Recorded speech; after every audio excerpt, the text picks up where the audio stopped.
Hi students, सो आज के इस वीडियो में हम लोग बात करने वाले हैं आईसीएसई क्लास 10 बायोलॉजी के पेपर पैटर्न की। एंड यहाँ पे हम ये भी बात करेंगे कि ये जो लास्ट के तुम्हारे कुछ दिन रह गए इसमें हम बेस्ट तरीके से बायोलॉजी को किस तरह से प्रिपेयर कर सकते हैं। सो यहाँ पे इस वीडियो में तुम्हें कुछ इंपॉर्टेंट टिप्स भी देने वाला हूँ, तो इसीलिए इस वीडियो को पूरा एंड तक जरूर देखना बिकॉज ये वीडियो तुम्हारे लिए हेल्पफुल साबित होगा।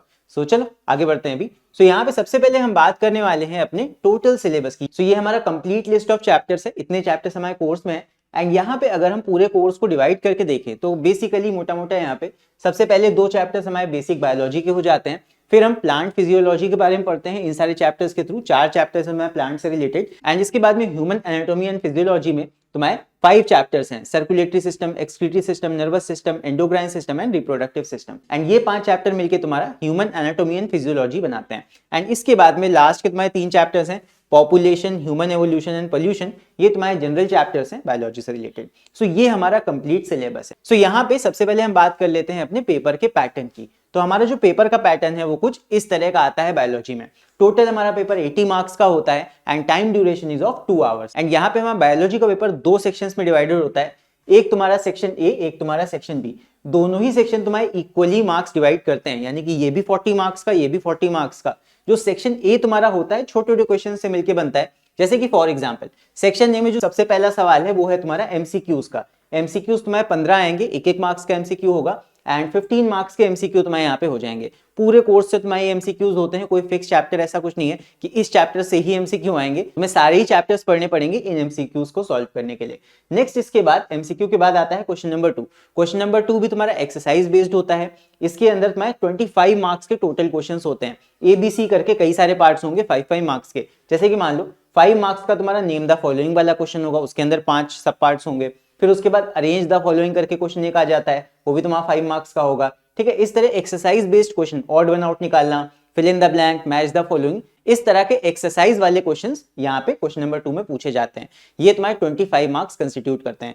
यहाँ पे तुम्हें कोई लॉन्ग आंसर लिखने के लिए नहीं आएगा, यहाँ पे सिर्फ 1 वर्ड आंसर या फिर टिक लगाने वाले जो सवाल होते हैं, अरेंज करने वाले सवाल होते हैं, ऐसे ही सवाल आते हैं। सो इसका मतलब ये है कि सेक्शन ए में हम छोटे छोटे आंसर्स लिख के 40 मार्क्स आराम से ग्रास्प कर सकते हैं अगर हमें सारे लेसन का अच्छे से नॉलेज है तो। राइट, यहाँ पे कोई लॉन्ग आंसर्स नहीं पूछे जाने वाले हैं। तो सेक्शन ए कंप्लीट करने के बाद फिर हम बढ़ते हैं सेक्शन बी की तरफ। नाउ सेक्शन बी तुम्हारा लॉन्ग आंसर बेस्ड क्वेश्चन है। लॉन्ग का मतलब बहुत लॉन्ग आंसर्स नहीं पूछे जाते हैं यहाँ भी।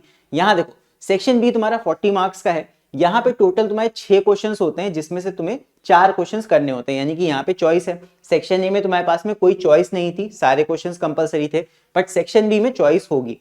6 क्वेश्चंस होंगे, 6 में से 4 करने होंगे। क्वेश्चन नंबर 3, 4, 5, 6, 7, 8 ऐसे करके क्वेश्चंस होंगे। एंड हर एक क्वेश्चन तुम्हारा 10 मार्क्स का होता है, कोई लॉन्ग क्वेश्चन नहीं है। हर एक क्वेश्चन के अंदर सब पार्ट्स होंगे, जैसे कि 3 में तुम्हारे 1, 2, 3, 4, 5 सब पार्ट्स होंगे इस तरह करके। एंड इसमें तुम्हारे अलग अलग चैप्टर्स के भी क्वेश्चन हो सकते हैं एंड सेम चैप्टर के भी सारे सवाल हो सकते हैं। राइट, यहाँ कोई फिक्स चैप्टर का कॉम्बिनेशन नहीं है। जैसे ज्योग्राफी में क्या होता है, ज्योग्राफी में एक क्वेश्चन तुम्हारा एक ही चैप्टर का होता है, लेकिन यहाँ बायोलॉजी में ऐसा कोई फिक्स्ड कॉम्बिनेशन नहीं होता है। तो इसीलिए बायोलॉजी में हम कंप्लीटली कोई चैप्टर छोड़ के नहीं जा सकते हैं, ये चीज है। सो यहाँ पे there is no fixed combination of chapters. और यहाँ पे तुम्हारे 6 क्वेश्चंस में से तुम्हें एनी 4 करने होंगे और हर क्वेश्चन में तुम्हारे मिक्स्ड क्वेश्चंस होते हैं फ्रॉम डिफरेंट चैप्टर्स। कोई फिक्स यहाँ चैप्टर कॉम्बिनेशन नहीं है, इतना ध्यान रखना। सो आई होप पेपर का पैटर्न तुम लोग को क्लियर हो गया है। सो बहुत से बच्चे मेरे को बोल रहे थे कि सर एक बार मार्क्स का डिस्ट्रीब्यूशन बता दीजिए from throughout this syllabus.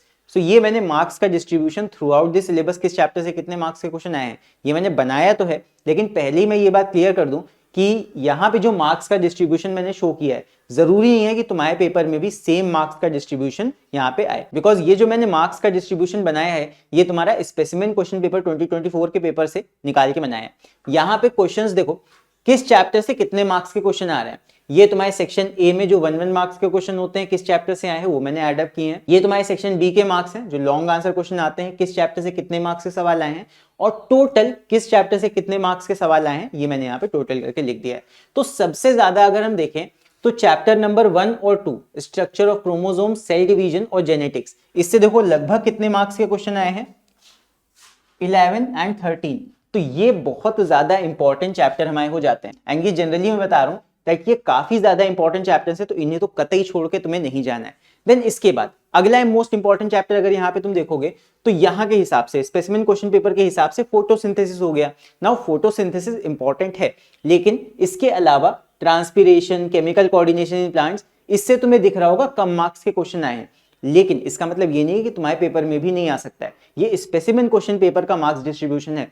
हो सकता है तुम्हारे पेपर में यहाँ जो 13 मार्क्स का फोटोसिंथेसिस से आया है, फोटोसिंथेसिस का क्वेश्चन ना आके, डायग्राम बेस्ड जो क्वेश्चन आते हैं, फोटोसिंथेसिस का सवाल ना आके मान लो तुम्हारा ट्रांसपिरेशन का सवाल आ जाए या फिर केमिकल कोऑर्डिनेशन का सवाल आ जाए, तो प्लांट फिजियोलॉजी पूरा पूरा ही इंपॉर्टेंट है। यहां पे कुछ मैं एक चैप्टर को यहां वेटेज नहीं दे सकता हूं कि ये चैप्टर ज्यादा इंपॉर्टेंट है, तो प्लांट फिजियोलॉजी में इस पे तुम नहीं जा सकते हो, लेकिन फिर भी इंपॉर्टेंट टॉपिक्स तुम्हें यहां से कवर करने, ये जितने भी चैप्टर्स हैं प्लांट फिजियोलॉजी में, यहां से इंपॉर्टेंट चैप्टर्स तुम टोटल कवर कर लेना, तब जाके तुम्हारे यहां से अच्छे मार्क्स निकल के आएंगे। ज्यादा चैप्टर्स नहीं है, बस 4 चैप्टर्स हैं और मेन जो यहाँ पे इंपॉर्टेंट टॉपिक्स हैं वो सारे तुम्हें यहाँ से पढ़ने होंगे। फिर इसके बाद अगर हम बात करें आगे आने वाले चैप्टर्स की, तो आगे हमारा circulatory system, excretory system, nervous system, endocrine system और रिप्रोडक्टिव सिस्टम।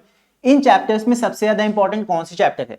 देखो, नर्वस सिस्टम से यहाँ पे सबसे ज्यादा मार्क्स के क्वेश्चन पूछे गए। So human anatomy and physiology में सबसे ज्यादा इंपॉर्टेंट तुम्हारा नर्वस सिस्टम है, एंड उसके बाद सेकेंड मोस्ट इंपॉर्टेंट तुम्हारा एंडोक्राइन सिस्टम भी है। तो यहाँ पे ये 2 चैप्टर्स तो मैं कहूंगा कि तुम्हें कतई छोड़ के नहीं जाने हैं, अच्छे से इनको पढ़ना है, बिकॉज इसमें काफी चीजें पूछी जाती हैं। एंड यहाँ पे एक मोस्ट इंपॉर्टेंट सवाल जो तुम्हारा आता है लोकेशन एंड फंक्शन, जिसके लिए तुम्हें इन सारे चैप्टर्स को पढ़ना पड़ेगा ढंग से। तो इस तरह के क्वेश्चंस बहुत सारे पूछे जाएंगे यहाँ से। सो इसीलिए इन चैप्टर्स में से भी किसी चैप्टर को तुम्हें छोड़ना नहीं है। इंपॉर्टेंट थोड़ा सा मैंने बता दिया कि नर्वस सिस्टम थोड़ा ज्यादा इंपॉर्टेंट है, बिकॉज इसमें कई सारे टॉपिक्स आ जाते हैं, तो ज्यादा चांस होता है कि इसमें से एक क्वेश्चन तुम्हें देखने को मिल जाए। ये चीज है। नाउ नेक्स्ट, आगे के 3 चैप्टर्स ये ऐसी बेसिक से चैप्टर्स हैं, इनको तुम हल्का फुल्का पढ़ लोगे एंड इतना काफी होगा इन 3 चैप्टर्स में से मार्क्स निकालने के लिए। सो ये कुछ हमारा मार्क्स का डिस्ट्रीब्यूशन है। अगेन मैं बोल रहा हूं, ये मार्क्स का डिस्ट्रीब्यूशन मैंने स्पेसिमेन क्वेश्चन पेपर से लेके बनाया है, तो इसके भरोसे मत जाना।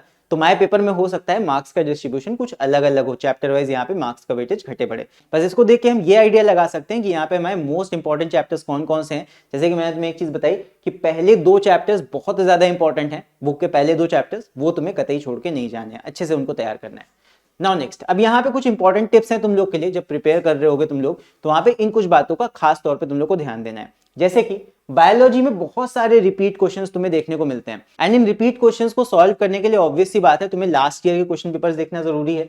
सो इसीलिए पीवाईक्यूज तुम्हें 10 ईयर्स से देखना जरूरी है। 10 ईयर्स अगर तुम सॉल्व कर लेते हो तो बायोलॉजी में तुम्हारे पक्का 5 से 10 मार्क्स इंक्रीज ही होंगे, बिकॉज बहुत से ऐसे क्वेश्चन होते हैं जो रिपीट होते हैं हर बार। और जब तुम क्वेश्चंस पढ़ोगे लास्ट ईयर पेपर से, सो तुम्हें एक बेटर आइडिया मिलेगा कि किस टाइप के क्वेश्चंस बायोलॉजी में पूछे जाते हैं। तो इससे कहीं ना कहीं तुम्हें मार्क्स बढ़ाने में हेल्प ही मिलेगी, और किस तरह आंसर्स को लिखा जाता है, कैसे कैसे क्वेश्चंस वहां आते हैं, थोड़ा बेटर एक आइडिया मिलेगा तुम्हें क्वेश्चंस को लेके। नेक्स्ट, इसके बाद एक और बहुत ही इंपॉर्टेंट पॉइंट, दैट बायोलॉजी में सेक्शन बी में खास तौर पे यहाँ पे डायग्राम बेस्ड क्वेश्चन बहुत पूछे जाते हैं। मतलब 6 में से एटलीस्ट 4 क्वेश्चन में तुम्हें डायग्राम बेस्ड क्वेश्चन देखने को मिलेगा, जहां पे तुमको एक डायग्राम बना बनाया मिल जाएगा एंड उसके बेसिस पे कुछ सवाल किया जाता है, चाहे वो लेबलिंग करने के लिए पूछ ले, चाहे किसी पार्ट का यहाँ पे फंक्शन पूछ ले, या फिर मान लो हार्मोन पूछ ले कि ये पार्ट कौन सा हार्मोन बना रहा है। सो इस टाइप के सवाल यानी कि डायग्राम बेस्ड क्वेश्चन आते हैं। हो सकता है कोई एक्सपेरिमेंट तुम्हें वहां पे दे दिया जाए, उसके बेसिस पे कोई सवाल हो। So diagram based question are very important.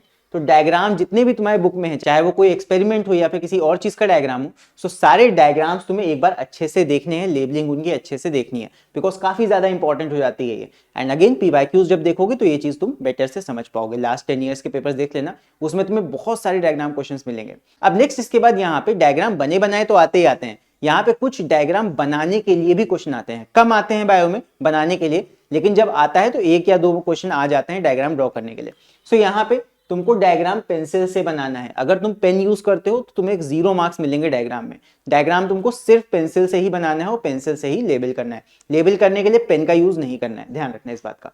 फिर उसके बाद बायोलॉजी क्योंकि एक लर्निंग सब्जेक्ट है, तो सीधी सी बात है तुम्हें नोट्स यहाँ बनाने होंगे। अगर नोट्स नहीं बना रहे हो तो तुम लॉस में हो।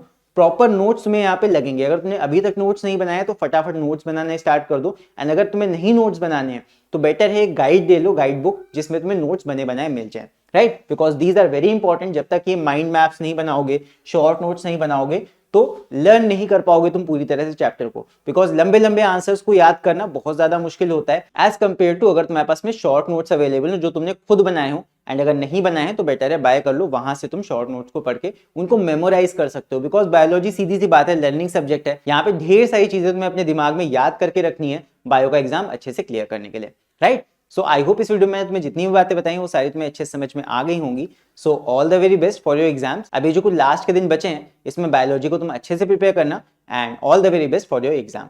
सो इसी के साथ अब हम मिलेंगे अगले वीडियो में, तब तक के लिए take care, see you and bye.